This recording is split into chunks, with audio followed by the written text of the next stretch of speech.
Le directeur. En tant qu'ancien directeur de recherche, je peux témoigner de la souffrance au travail de tous les acteurs, qui était causée par l'austérité, d'une part, et par les politiques de management absurdes, d'autre part. Depuis 20 ans, nous sommes passés d'un service public avec des fonctionnaires bénéficiant de crédits récurrents pour effectuer leurs recherches, à un écosystème délétère, où tous les acteurs sont mis en concurrence pour l'accès aux ressources.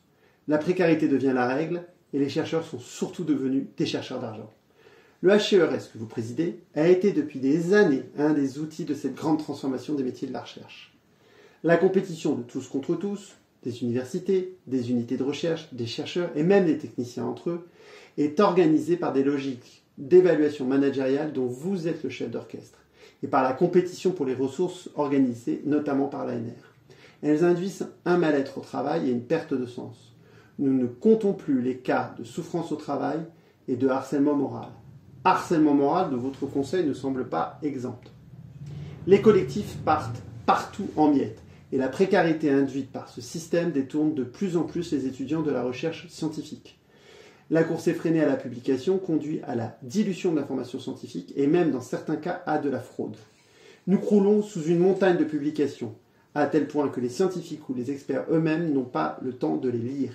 Ces publications coûtent une fortune, car elles constituent une manne financière pour les éditeurs privés.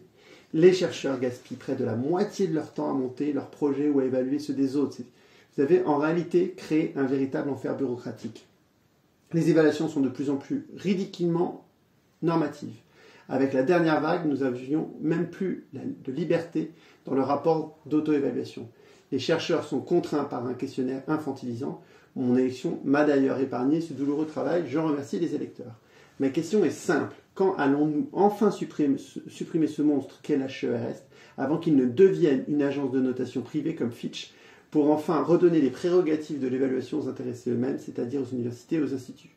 C'est ce que nous proposons dans notre proposition de loi cadre NUPES déposée en février.